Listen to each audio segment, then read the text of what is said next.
Set your course for the Hoth Takes podcast.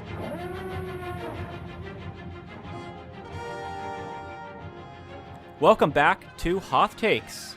I'm Eric Geller. I'm Grace Seegers. And I'm Haley Birdwilt. And this is our 6th episode. We're happy to be back with you. And as you can tell from the tone of Grace's voice, today we're talking about the final film in the Star Wars sequel trilogy, The Rise of Skywalker, directed by J.J. Abrams, written by J.J. Abrams and Chris Terrio. And we've alluded to this in the past, but the three of us really did not like this movie. And we're going to go through some of the big things and then touch on some of the questions that we have and frustrations about some of the smaller things in this movie that just add up to a very frustrating situation. But we got to start with what I think is the most outrageous aspect of this movie, the thing that did the biggest disservice to this trilogy and the whole saga, which is, of course, Rey Palpatine. Ew. Grace, since you had the most disappointed voice in the intro, I'm going to turn it over to you to go first. Rey Palpatine, your thoughts, go. First of all, I think it's bad. That's just my first hot take right out of the gate. I think this movie is bad and dumb, and I think making Rey a Palpatine is bad and dumb. Even if they hadn't established in The Last Jedi that she was just some nobody, even if there still was a kind of realistic hope for her to be related to someone in the Star Wars universe, Palpatine is the least interesting person that she could possibly be related to.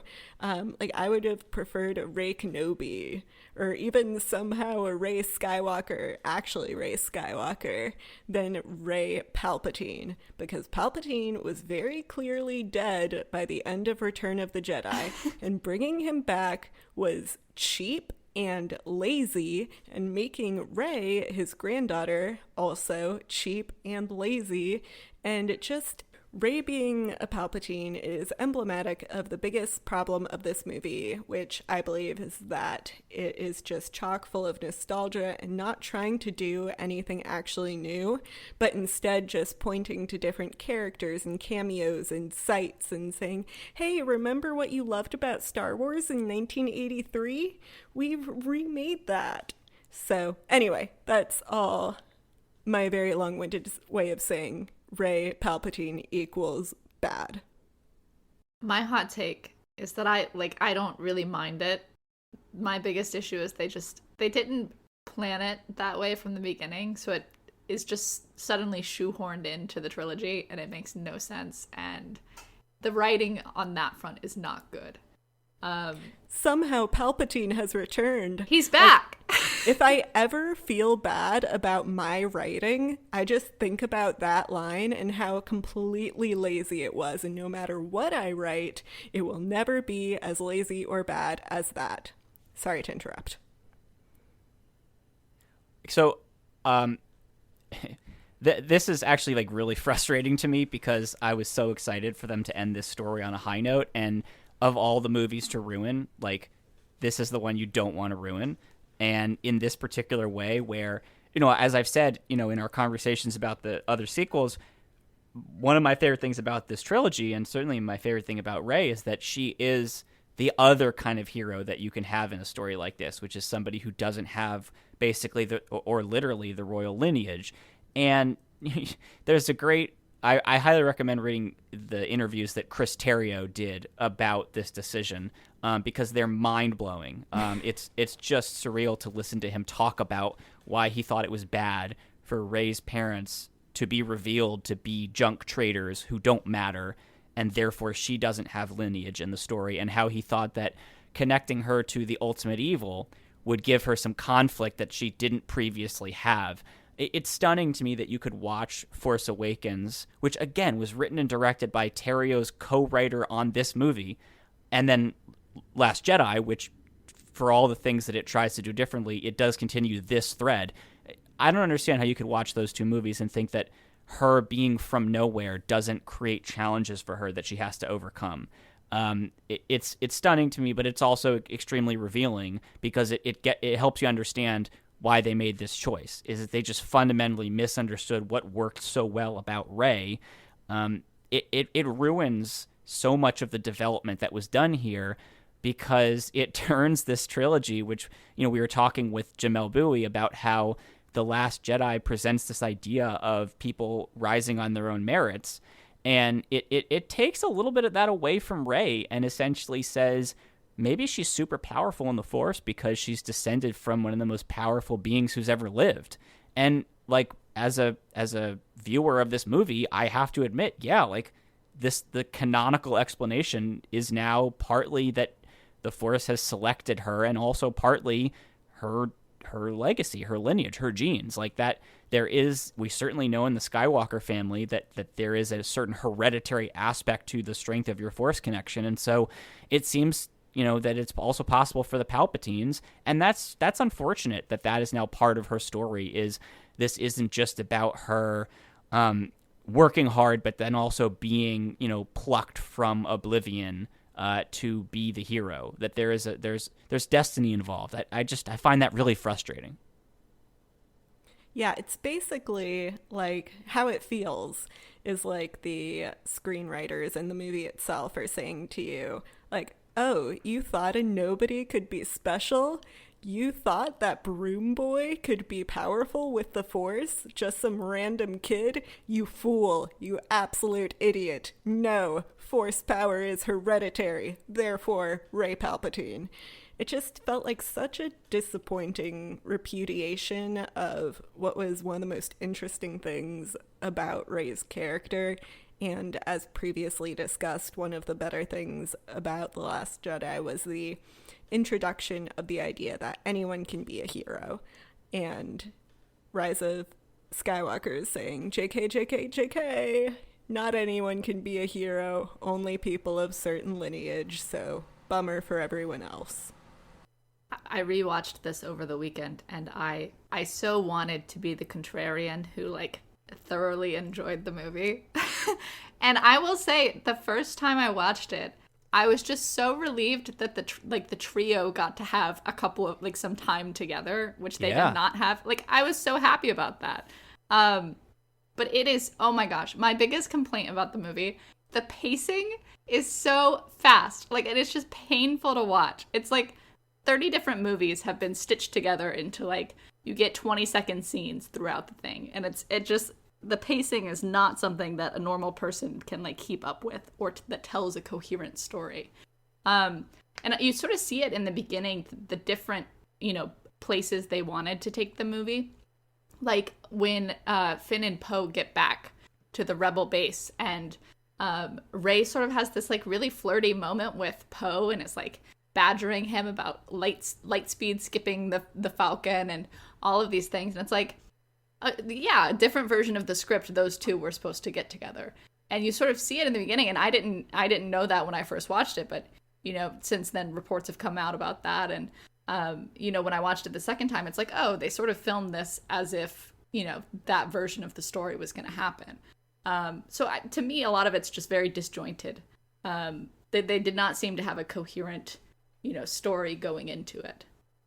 As long as we're talking about Rey, there's good stuff with Rey in this movie. I mean, I actually loved the introduction of the Force healing power. I know that there's a lot of criticism of that, and there's a lot of memes about, well, if only Obi-Wan could have healed Qui-Gon, and, whatever. But I like this contrast between Rey and Kylo here, where she is giving up something of herself to heal this, this serpent, basically, that she just met.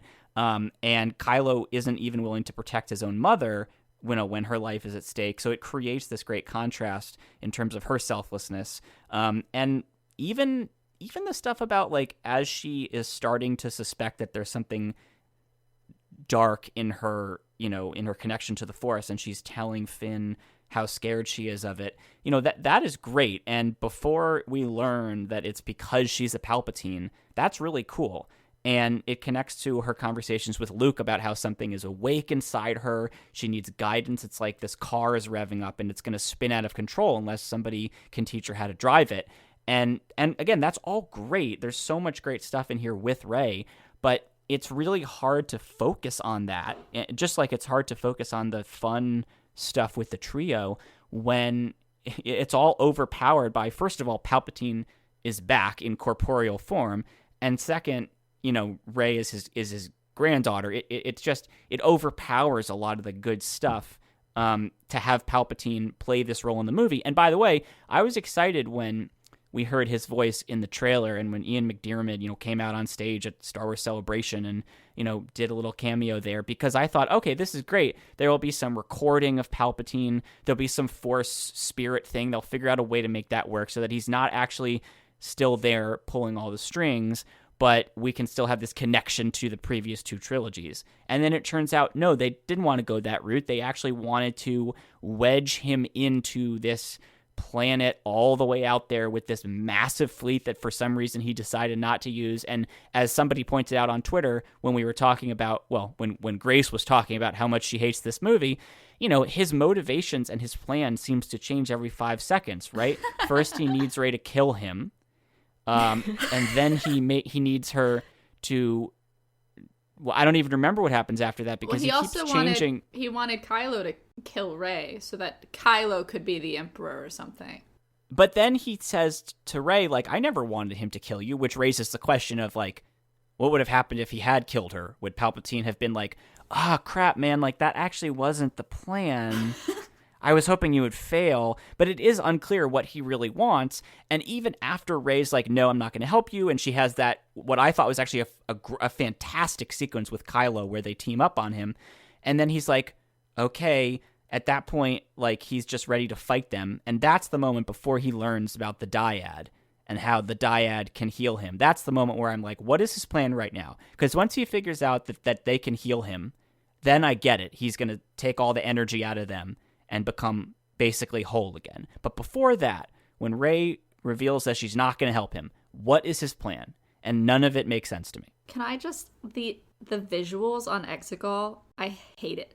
They're so ugly. You just cannot tell the scope or, where anything is. It's just... It's so dark. And then there's, a bajillion of those people. The Sith demonic, worship. It creeps me out. And you have no idea who they are. Where do those people live? They're just hanging out in that giant auditorium. Okay. I mean, how do they get food? Yeah. So one of the things I did write down was, who the heck are these people? Where did they come from? And I do like to imagine that they get their tickets and it says we'll show up at 9 a.m., right? But they don't actually tell them when Rey's going to show up, and that's closer to 3 p.m. And so they're all hungry and the bathrooms are full. But no, they literally walk in and Kylo is talking to Palpatine in one room, I guess, and then Rey shows up into the throne area, and you just think that they're in this giant underground sort of space, but not that giant. And then all of a sudden you see this massive stadium crowd, and it's I don't understand the dimensions of this space, let alone the floor plan. It just makes no sense to me. Yeah, and maybe they wanted it to be confusing, but it also just seems sort of lazy. So much of this movie. The set was not good, at least for that planet specifically. It was just where are the people right now? And when the ships are all falling at the very end, and Palpatine is shooting the lightning into the sky. From the perspective, it looks like all the ships are gonna fall on him and his people. I don't understand what his plan was there. Yeah, that doesn't make any sense to me.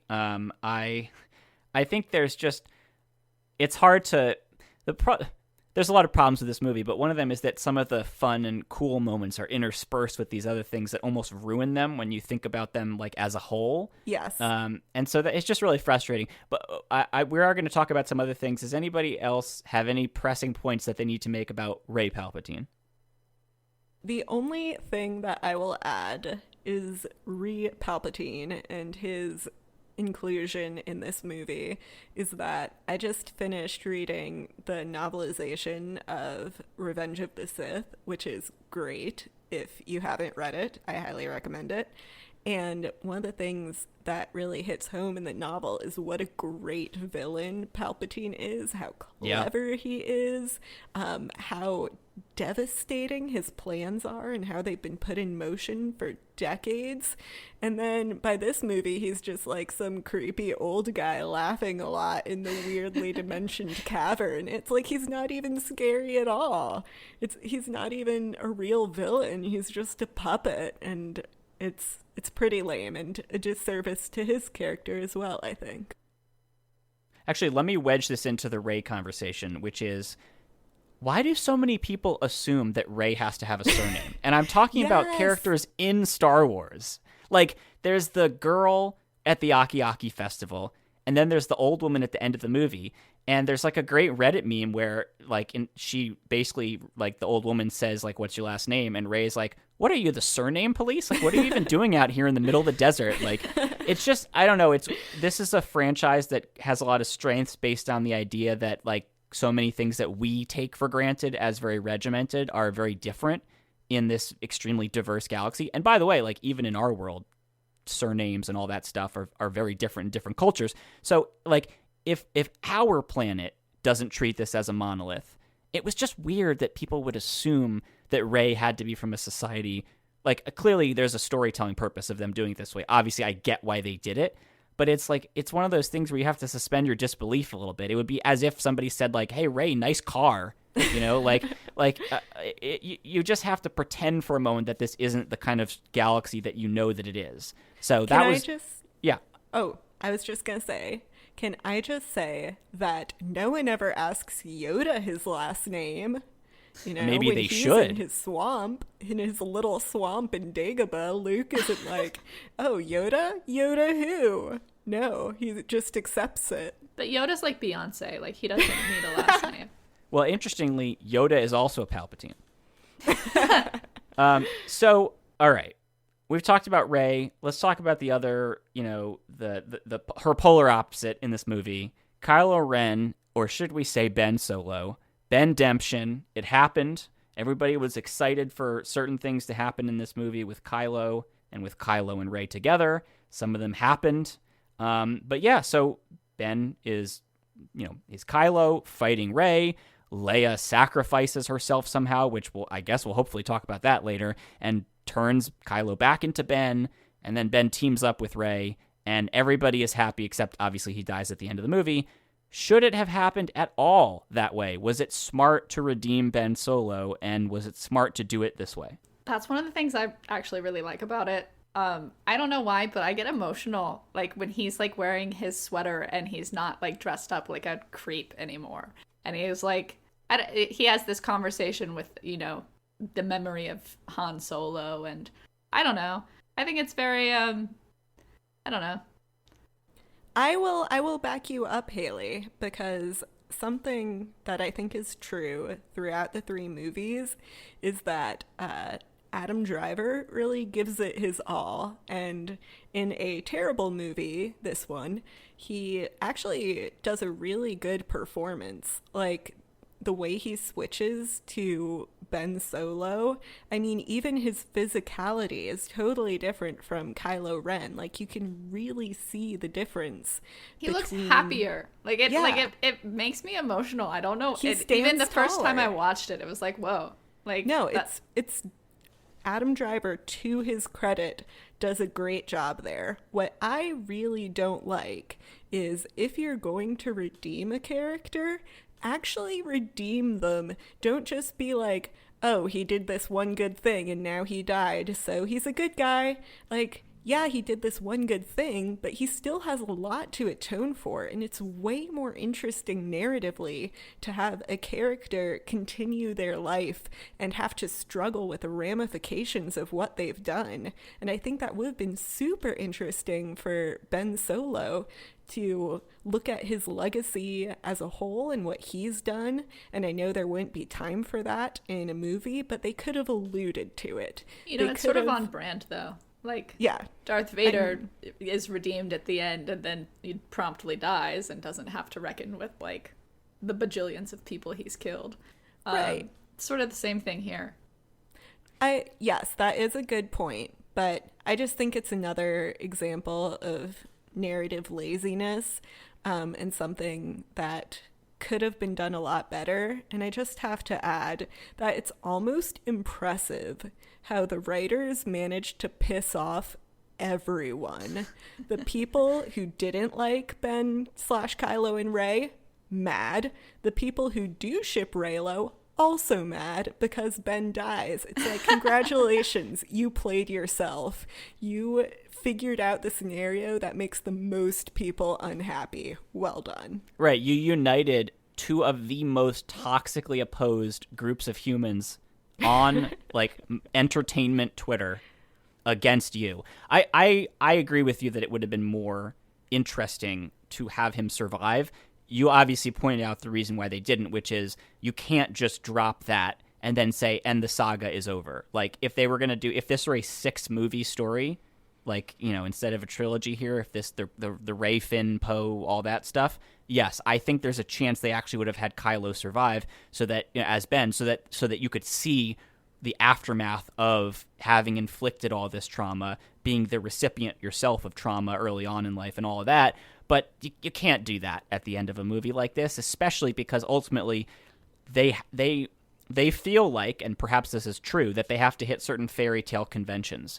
And one of them is the Darth Vader sacrifice and loss, you know, sort of the flip side of the Obi-Wan mentor departure. And closing that loop, as they did with Vader, has become part of a template for Star Wars, and I don't think they wanted to risk leaving that unaddressed, and sort of they needed to tie that up with a bow, because otherwise the question becomes, well, how are you possibly going to stop telling stories about these characters when we need to know, quite reasonably, I think you could say, how the Resistance, the new Republic, you know, deals with Ben Solo. Can we talk about the kiss? Okay, let's talk about the kiss. It was, for me, one of the worst moments in Star Wars. And not just because I don't like the relationship itself, but because, like, what? Like I get that. So it seems very clear that Ben has feelings for Rey, but I don't know that they establish as much that Rey has feelings for Ben. And so for me, then, the question is, like, is this a euphoric moment of, like, you've just saved somebody's life, which shows that you're on the good side now, which shows that my faith in you was not misplaced, and so I'm very happy, and, like, I get carried away or something? Like, I couldn't read. Usually with the kiss like that, the story makes it very clear, sometimes, like, cleverly and sometimes by hitting you over the head, like, what these characters are thinking, why this kiss just happened, right? That's part of the fulfillment of a kiss, is it is the culmination of something that the audience can understand. It doesn't come out of nowhere. For me, it felt like, at least on one side of this, it didn't make sense. I think they did, like, I feel like they put it in there because they did not commit to any romantic, you know, entanglement, like, beyond very shallow relationships in the entire trilogy. And they're like, oh, like, we have to give the audience, you know, at least one romance out of these 3 movies that they did give us one other romance, which is the random Resistance, you know, captain or whatever, and her girlfriend, who got 0.2 seconds of a kiss in the background in a shot that was taken out when they moved the movie to China. Anyway, wow, go ahead. So brave. Round of applause for Disney. Yep. They love gay rights. Great allies.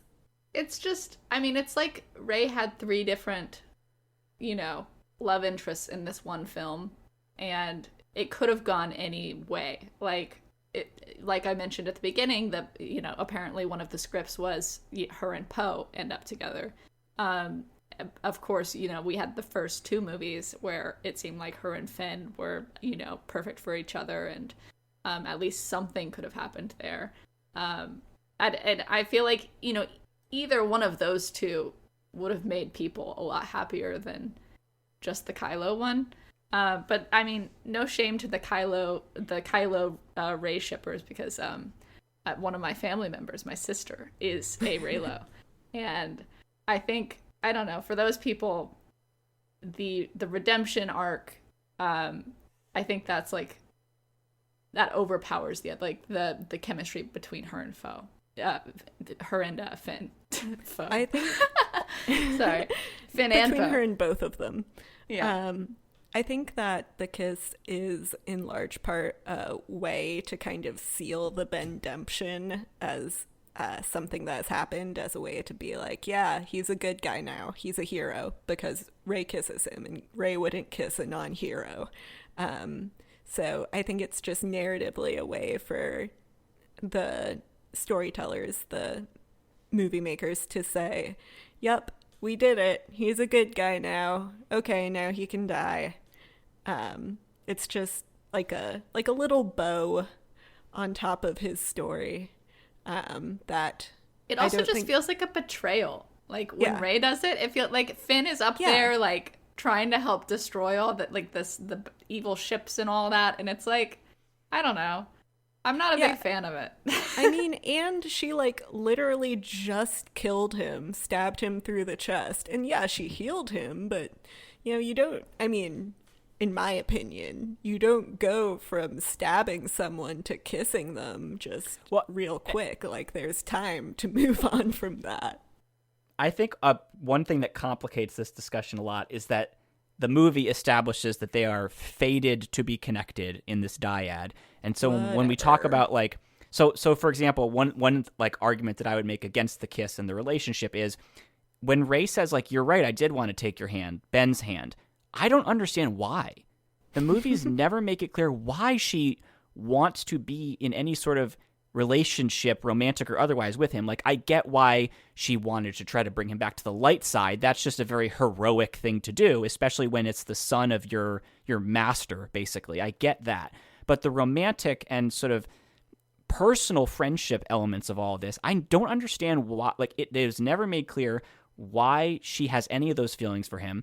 And of course, this movie basically says, well, there is this inexorable connection between them, and perhaps that is why she had these feelings. It wasn't based on anything he did or any other aspect of him as a person. It was just this, they were being drawn together, like a magnet, right? And so that makes it hard to have any kind of discussion about this, because the dyad is never explained. We don't get any of the dimensions of what that means. And I'm not talking about like midichlorians, I need to know the biology of it. I'm talking about just like, this is a term that is introduced that is implied to have a history. Palpatine says it hasn't happened for generations, but we have no idea what it means, what the contours of it are, what the significance is, none of that.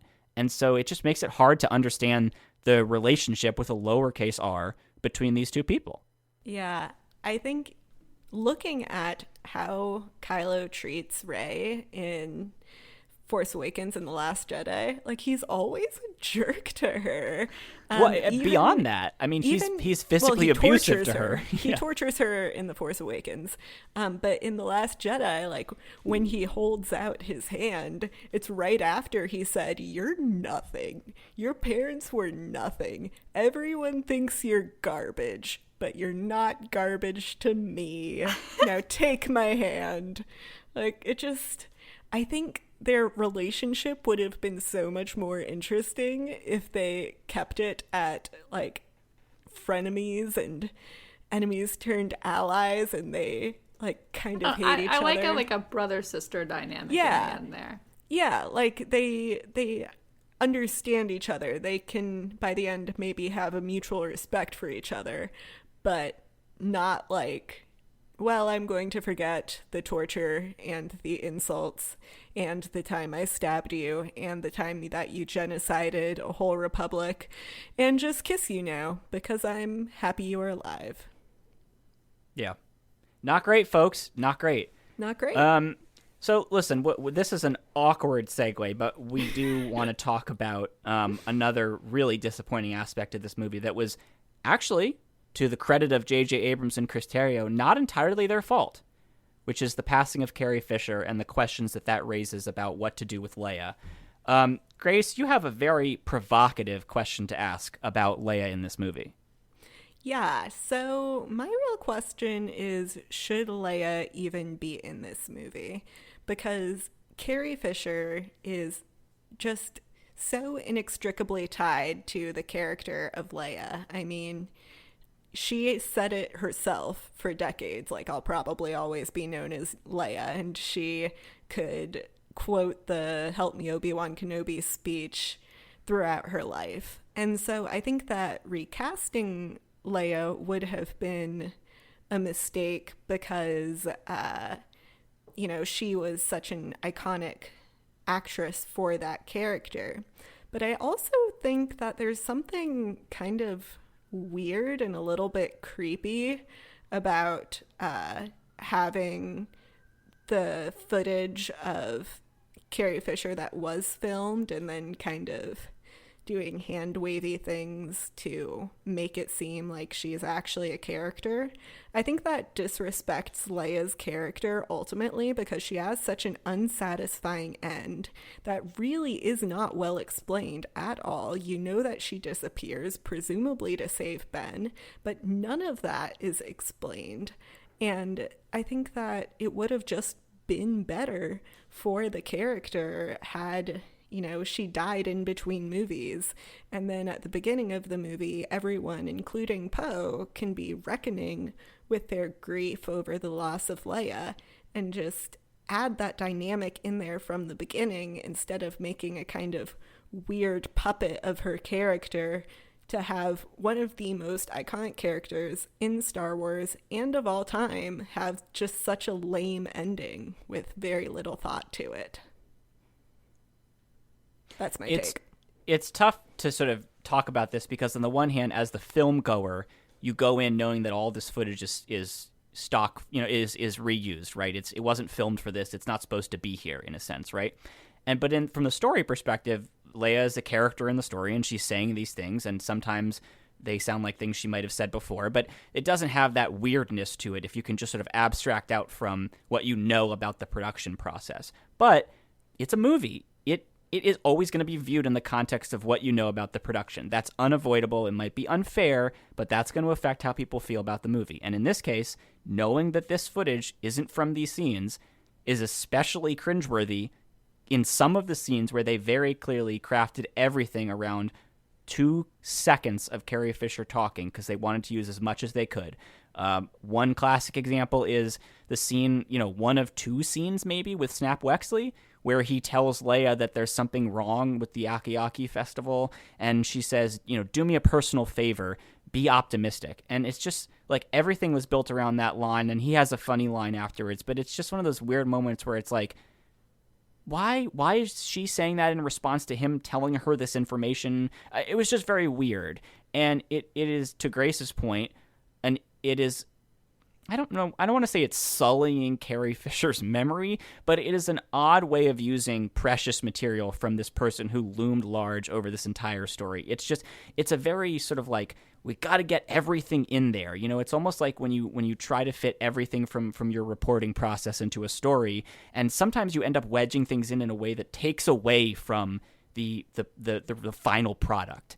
And it's like, well, you didn't really need to cram that in. You're actually using this in a kind of a crummy, in a subpar way.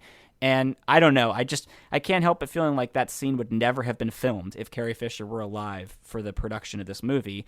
And it just, I don't know. I mean, it's just not the best. It's not the best use of the material.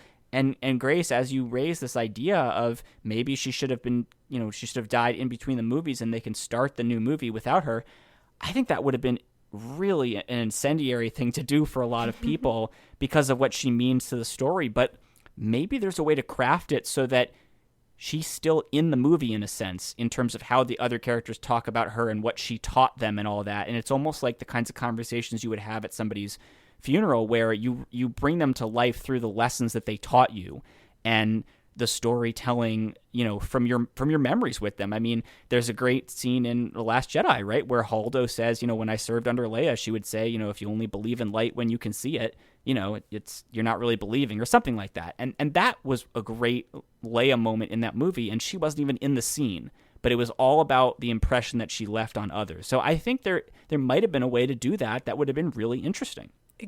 I mean, I just have to say, exactly. Yes, totally.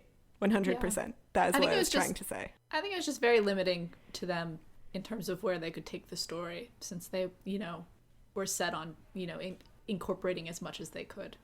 And, I think one of the official explanations of like Rose sort of not being in the film except for like 3 or 4 lines is that, oh, like, you know, she was in this other footage that we couldn't use, and That's like BS. which, so I don't know, at that point, if your whole plot is like sort of thrown off by, you know, trying to pull it together like that, like I definitely think, you know, there's merit to the idea of her potentially dying in between movies, and, you know, sort of starting with that. I will admit that this is a bit personal for me because I love Carrie Fisher, and she was actually one of the reasons that I wanted to become a writer, because I read her books at an inappropriately young age. I really should not have been reading her books at age 9. But she was just so warm and so funny and open about her messed up family and her struggles with mental health. And as a writer, she made me feel like I could do what she did, and that despite my own mental health struggles, like, I could also be a writer. So for me, I will admit, it's really personal for me to see her footage kind of misused in this way, and it just feels very empty to me instead of honoring what was a really rich character and an iconic performance. Let me ask this. Somebody, I saw on Twitter somebody say if Star Wars did not have the history that Star Wars had, they would have recast this role. They would have had somebody else play Leia. There would have been a normal movie with Leia doing whatever they had planned for her, but it wouldn't have been Carrie Fisher. Would that have been... I mean, I guess, Grace, you've already said that you would have wanted to see it as she died in between movies, but let's say that Leia had to be in this movie. Would you have preferred that she be recast so that then they could do whatever they wanted, or would this use of the old footage have been better for you? 100%. I think that she should have been recast. If they absolutely had to put her in the movie for whatever reason, then yeah, I'd rather her be recast for the sake of the character as much as anything else. What about you, Haley? I mean, I disagree with that. I think it would throw so many people off. Like, I don't know. It would take you out of the story, because, like, for decades she's been Leia, and to have someone else come in at the, you know, the last film of the entire thing, like, it's, I don't know. I think the answer, if they didn't have enough footage to pull something coherent together, was just to leave it out. Well, and this gets into this bigger question about Star Wars, because, I mean, Harry Potter did this with Dumbledore, who's a pretty major character. I think they also did it with, like, wasn't one of Malfoy's friends originally black or originally white, and then they got a different actor who was a different, like, very clearly a different person. So it has been done in another, arguably the only comparable franchise to Star Wars. But again, there's a certain preciousness about Star Wars where it's not just a series of movies. I mean, it was the first movie to, you know, not have the opening credits. It was this kind of different type of adventure. It wasn't just another movie. I think Star Wars and Lucasfilm has consciously tried to retain that sense of, this isn't just a movie series that, you know, with the action figures and the theme parks. This is a different kind of entertainment experience. This is a hallowed property. We are not going to do some of the things that you see other movie series do, even Harry Potter. And we can talk about whether that is to the detriment or benefit of the story. But Haley, I think you're right. It would have pulled a lot of people out of it to see a different actress there. But that raises the question of, I don't know that Harry Potter necessarily had that problem. I will just point out that I do not think that she should have been recast. This was under the very narrow scenario of if they absolutely had to have Leia. Like, I would agree with Haley completely that recasting her would have taken people out of this story. And I stand by my Hoth take that she should have died in between movies. All right, so Leia Organa is canceled. That is the take from Grace Seegers. Leia canceled. She's done. She's out of here. Can we talk about Finn? Yeah. So real quick. We have a bunch of ridiculous things that we just thought were ridiculous about this movie, and I think Finn's situation has to be near or at the top of that list. So go ahead. Oh, I mean, it's just so frustrating, and for John Boyega, it was frustrating for him too. Like he publicly talked about this, and I think his complaint was, quote, he said, what I would say to Disney is, don't bring out a black character, market them to be much more important in the franchise than they are, and then have them pushed to the side. And it sort of started in The Last Jedi too. Like I personally was frustrated with his character arc in that film. It felt like they just needed to find something for him to do while this movie was taking place, and but this one definitely also did a great disservice to that character, and he was, like he said, pushed to the side, and it's, I think, frustrating for a lot of people because he was my favorite character in Force Awakens, and I think he really brought a lot of good stuff to this second trilogy, and they didn't take advantage of it. And I enjoyed seeing the trio together in this one, but a lot of the time he was just relegated to like shouting people's names like throughout the film, and it's just, I wish there had been more there. I totally agree with you, Haley. I think that's something John Boyega has talked about that really is true, is that, in the first movie, he is very clearly one of the protagonists and one of the most important characters in the movie. And with each successive movie, The Last Jedi, and then especially in Rise of Skywalker, he's just completely shunted aside, and all of the potential that his character had that was demonstrated in The Force Awakens is just slowly chipped away until all you have left is this maybe hint that he is Force sensitive, but they don't even confirm that. Like, they can't even give him the time of day to confirm that he's Force sensitive, and I think that's just a huge mistake on Disney's part, and if I were John Boyega, I would be super pissed off too, and I am angry on his behalf because he was treated really unfairly.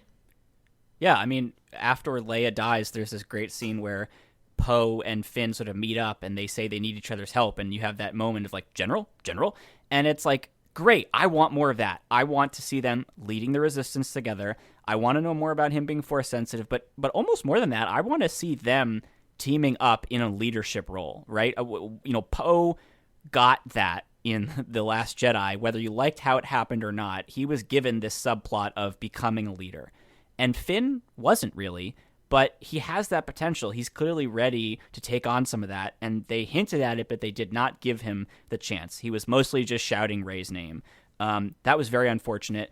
Let me segue into another really frustrating thing, which is throughout the movie, Finn is acting confused that Poe knows how to do like street things like hotwire a speeder or whatever, and it's clearly setting up for the dramatic reveal that Poe used to be a spice runner, which, like, there's some problematic stuff about that, right? A drug dealer. But like, what? Why would he's like a leader in the Resistance? Why would he not know how to do these things? And that's another moment where it's like, you to play along with that, you just have to pretend that this isn't the galaxy that it is. They were just very weird moments that were clearly shoehorned in to lead up to something, but they didn't make sense on their own. Poe's arc in this makes me really angry, and I think part of that is what you were just saying, where in The Last Jedi, like it or not, his arc was all about learning how to be a leader. And then in Rise of Skywalker, it's like all of a sudden all of those lessons are lost, and suddenly he's a loser who doesn't know how to be a leader again. It's like he just learned all of these lessons, and now you're going to relegate him to being a comedic sidekick who doesn't know what he's doing? Not to mention, actually, yes, to mention the extremely not great optics of having the only Latino actor playing a main character end up being a drug dealer and having a shady history as a drug dealer. Like, that's just, it was so unnecessary, particularly when you consider Poe's background as established by books and comics pre-Rise of Skywalker was that his parents were fighters in the rebellion, and he had grown up with this, these strong ideals about the importance of democracy, and there was just absolutely no need to make him a quote-unquote spice runner and to treat his character as comic relief for no reason. It just makes me so angry. Relatedly, why did they bring Kerry Russell into this film and then have her wear like a Power Ranger outfit the entire time? What was that costume? She's so hot. Why would they do that? So Why would they hide her face? I think I saw people basically saying Kerry Russell is there to reassure like homophobic Star Wars fans that Poe is not into Finn, because it's like, look, he gives Zori a look at the end of the movie that's like, want a bone? Like, clearly he's not into Finn. And it's like, well, first of all, have you heard of bisexual people? But second of all, like, that's just really, their whole dynamic is just really weird in this movie. I also think, it's hard to know what to be more frustrated by there, because as you said, he is treated like comic relief in a lot of this movie. They're like, when they get sucked under the sand and they find Ochi's body, they find the bones, and Poe goes like, oh, bones, I don't like bones. And you can see him like holding back, like he's going to throw up or whatever. And it's like, really? Poe Dameron would have that reaction to a skeleton? That just doesn't seem like Poe Dameron to me. Like, he can't be this sketchy guy with a checkered past and also somebody who is uncomfortable around a body. Like, that was just very weird to me.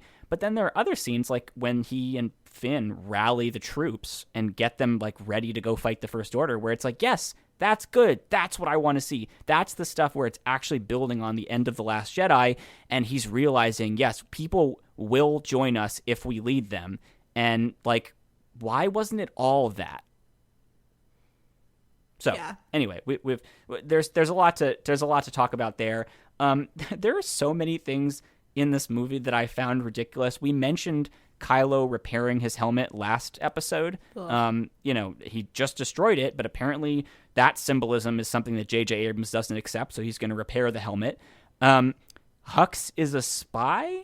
I mean, it's on brand for him. The most petty, like, I just want to see Kylo. But then he dies immediately. Well, hold on. I actually don't think it's the most on brand, because yes, it's petty, but Hux's whole deal is that he's like fanatically loyal to the First Order and literally helps them like brainwash like 8-year-olds into becoming killing machines.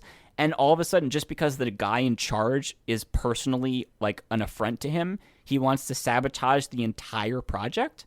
I mean, Snoke is dead. I guess I would need to know more about the background of how involved Hux was with Snoke, because I could easily see him being sort of radicalized by, you see this emo, whiny guy take control. And after seeing how he sort of behaved at the end of The Last Jedi, where he's like shooting all the ammo at this, force projection of Luke Skywalker, like it's easy to lose confidence if you witness that.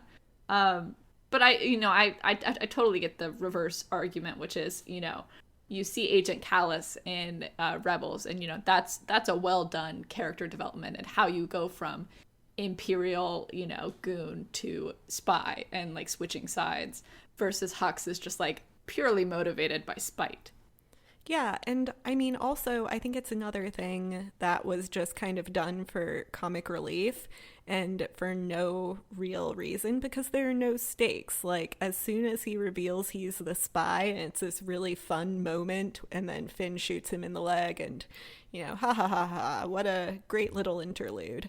And then he immediately gets killed. The fact that he was a spy had pretty much no narrative consequences whatsoever. Like, it didn't even need to be in there at all.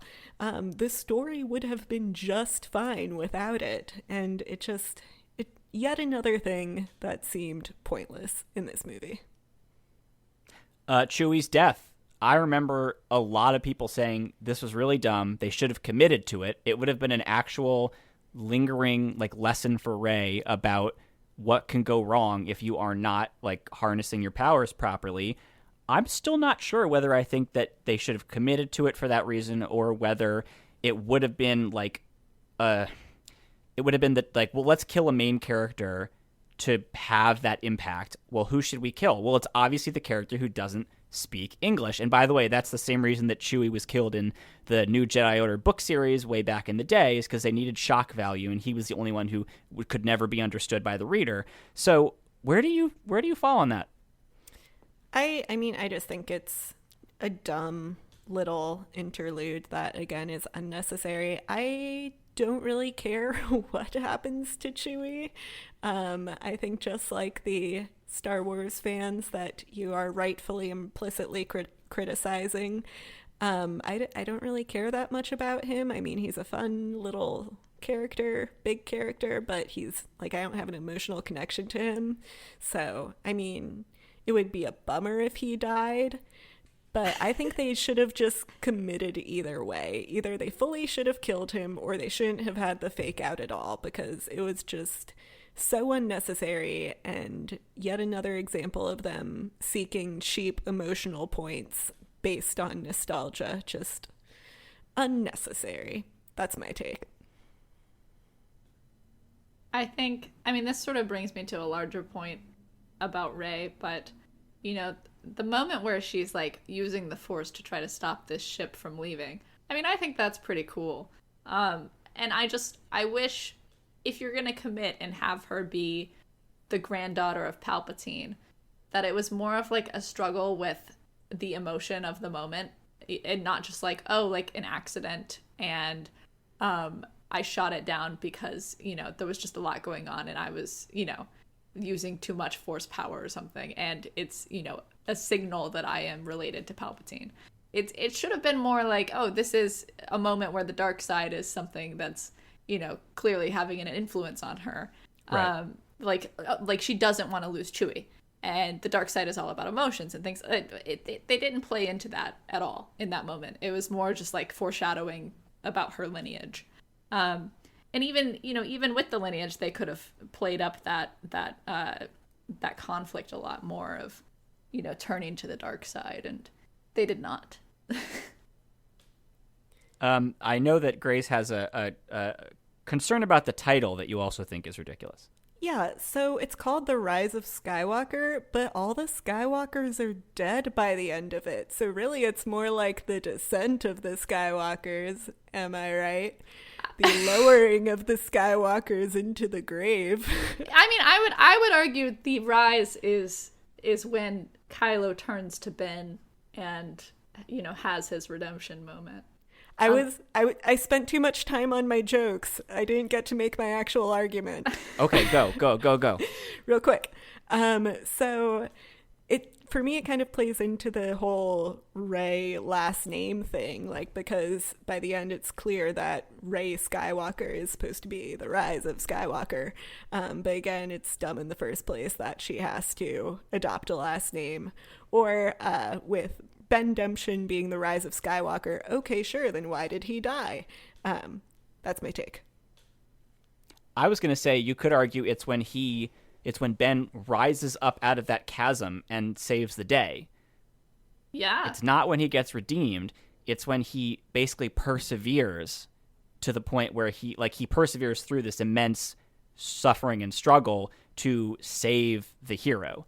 But that's a very microscopic way of looking at it. He's not the main character. That's supposedly Rey. Rey is the one who ultimately defeats Palpatine. He is at best the deuteragonist. Like, he's the second one. So why does he get the title if all he does is, like, climb, and she's the one who actually is all the Jedi, whatever that means, and kills Palpatine? Like, I mean, I agree with that. You know what? I'm realizing his last name is Solo.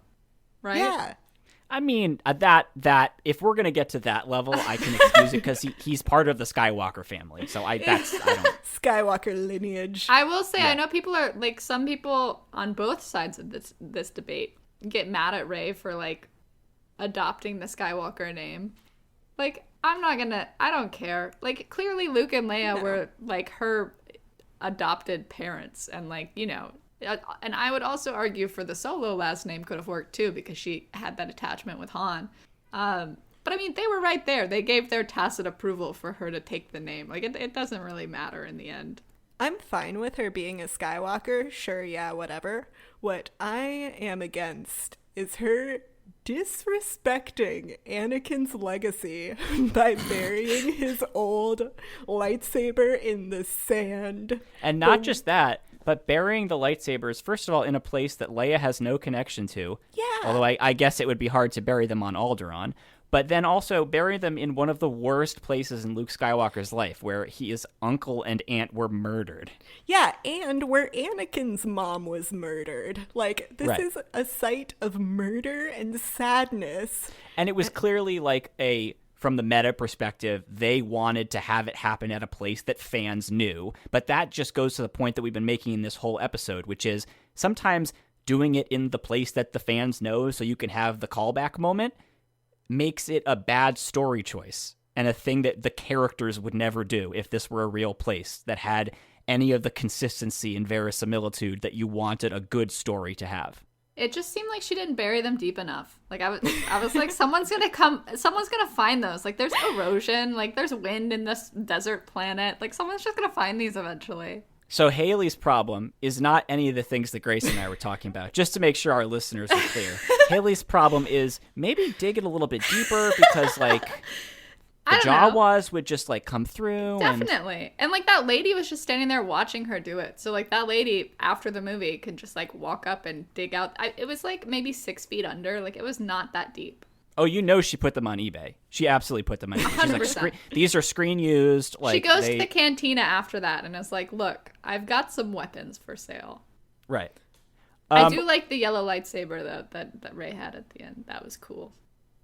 I also like it, but at the same time, it's this weird rejection of the Jedi. It's like this weird both sidesism where it's like, yes, the Jedi as an institution failed, but, like, why would you want to consciously say, and I have this problem with, like, all the gray Jedi stuff where it's like, why are you explicitly saying you don't embrace the light? Like, yes, darkness has a role in the universe and all that, but that's at some abstract level. Like, why would you choose to not align with the side that is about good? I just, that part. Don't the Jedi, like, temple guards also have those colored lightsabers? Yeah, I don't know why they did. I think that was just to make them visually distinct from the Jedi in the Jedi Temple, because they're not, I guess, like, they're just supposed to be distinct organizationally. You could I don't make know. the case that she, in the same way, has the same, like, you know, imperative after this to uphold the legacy and, you know, teach people about the Force after. I don't know if it's explicitly, you know, walking a fine line between the two sides. And if it was that, I wish they had put more time into developing that. Yeah. Before we close this out, I just have to make my case for the 3 good things about this movie. In my opinion, there are exactly 3. Number 1, Babu Freak, the hilarious little alien that repairs 3PO / makes him able to read I like that you Sith call holocron. him Babu Freak, by the way, because I think it's pronounced Frick, but now I'm imagining it's like Babu Freak, like get freaky on the dance floor. Yeah, I mean, that's the way I read it in my head. And he has a kind of fun accent. I think it's like a mix between Frick and Freak, like Freak. By the way, the person who voiced him, same woman who voiced Moaning Myrtle from Harry Potter. Incredible. Wow. Love her. So that's number 1. Number 2, the cameos. Specifically, the cameos of Wedge Antilles, my beloved rebel pilot, and of the Jedi speaking to Rey at the end, including Hayden Christensen as Anakin and Freddie Prinze Jr. as Kanan and Ashley Eckstein as Ahsoka. Like, that's really cool. And number 3 is the last hug between the trio where Rey, Poe, and Finn just hug it out and they're all crying. And, you know, even though I have so many problems with their stories individually in this movie and also with their lack of time together as a trio overall, that hug is just, it's really beautiful. It's a beautiful moment. So those are my 3 good things out of 2.5 hours of messy, awful disaster. Yes, I would agree with that. The trio dynamic has some high points in this movie, and the acting by all 3 of them is just really good, especially Daisy Ridley at the end when you see how happy she is to see that they're alive. I would add Lando as a great cameo. I think the John Williams cameo was fun, but it's, blink and you miss it, so I understand if that's not a big thing for people. And then I would also just add Luke raising the X-Wing and being very satisfied with himself that he's finally able to do that and be useful to somebody. I thought that was funny.